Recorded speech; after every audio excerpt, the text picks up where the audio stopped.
From Caitlin Clark and Simone Biles to a new hockey league, women's sports had a pivotal year. Record numbers of basketball fans filled arenas to watch the rookie seasons of Caitlin Clark and Angel Reese unfold. Simone Biles captivated the world at the 2024 Paris Olympics. Coco Gauff made women's tennis history. It was all part of a pivotal year for women in sports, financially and culturally, and after a steady rise in popularity and reach in recent years, the women's game is more valuable than ever. Clark has just moved the needle of the global movement of women in sports, said softball great and Olympic gold medalist Jennie Finch, and what a thrill it's been to be able to see her rise.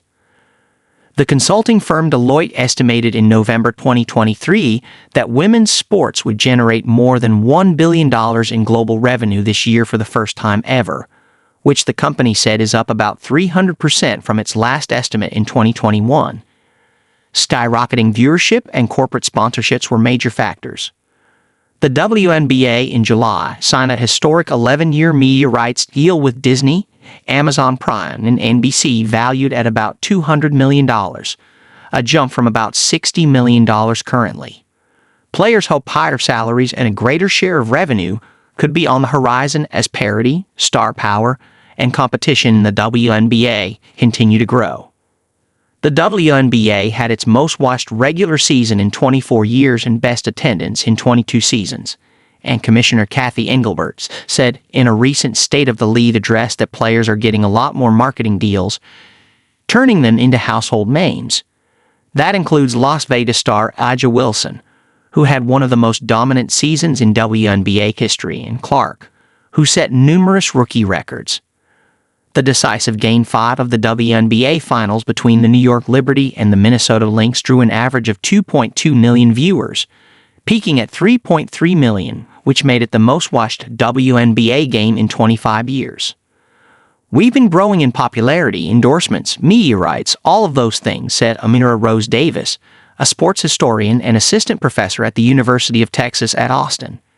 This period is one of rapid acceleration, Davis continued, where all that growth seems to switch into overdrive, where the deals are getting bigger, where the visibility is stretching out.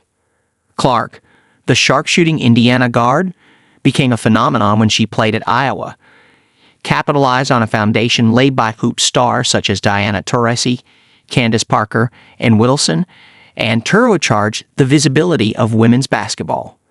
Ticket sales to Indiana Fever games were up 182% in 2024 from the previous season. The Fever also shattered the attendance record of 13,398 set by the Liberty in 1998 with around 16,084 tickets sold per game. And games featuring Clark and her on-court rival Reese of the Chicago Sky prompted social media debates about basketball, race, and culture. Something that I always tried to do with me was rise and elevate the game, said Finch, now an advisor for the Athletes Unlimited Softball League. And that's what Clark's doing in her teammates. And just to be able to watch her do it and how humbly she does it, and the impact of not only domestic women's basketball, but women's athletics globally, it's a dream.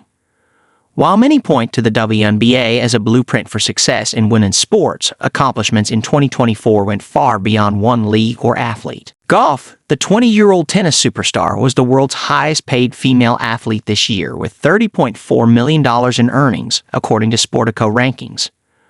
Gauff could not defend her 2023 U.S. Open title, but ended her 2024 season with a WTA Finals title and a $4.8 million check, the biggest payout ever for a women's tennis event, per Sportico.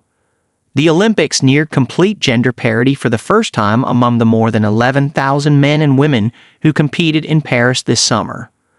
More than 34 million people across all NBC platforms in the U.S. watched Biles exorcise the demons of her surprising exit from the Tokyo Games 3 years earlier. The 27-year-old shared a message of resilience and redemption as she added 4 gold medals to her resume. Nearly everything she did in Paris made headlines.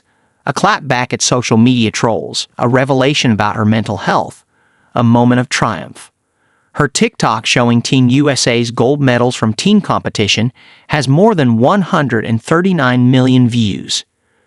She became a symbol, Davis said. Whether you wanted to symbolize her as persevering or talking about mental health or refusal, the politics of refusal, or whether you wanted to symbolize her as being a quitter, being everything that you're bemoaning about the country. Either way, both projections elevated her even more. And as Gauff and Biles soared, other women's leagues leveraged that visibility. The Pro Women's Hockey League brought in 392,259 fans during its inaugural regular season, highlighted by a women's hockey record crowd of 21,105 at the home arena of the NHL's Canadiens for a Montreal-Toronto matchup. The league also reached sponsorship deals with Scotiabank, Air Canada, and Hyundai. The PWHL's strong first season showed its organizers and players that there's an appetite for women's sports, so much so that there are hopes to expand from 6 to 8 teams in 2025. For many of us that have been in the game for so long, it's emotional to think about where the game's come from, where we've come to, said Jana Hefford, the league's senior vice president of hockey operations. We spend a lot of time reading research and all these things that suggest the time is now and that the fandom is there. And to be able to live that and feel it in real time was pretty special. Keith Stain and Justine Siegel want to capitalize on the women's sports landscape too. Siegel, a former baseball player and coach, partnered with Stain, a lawyer and businessman, to create the Women's Pro Baseball League, which last month announced plans to launch in 2026 as a 6-team circuit for female players. It will be the first pro league for women since the All-American Girls Professional Baseball League dissolved in 1954. Leagues like the WNBA and National Women's Soccer League have done a lot of the heavy lifting, Stein said, and they're part responsible for the moment we're having right now where women's sport is a phenomenon. I think there's, in some ways, a lot more momentum behind the development of professional women's sports leagues than for men's.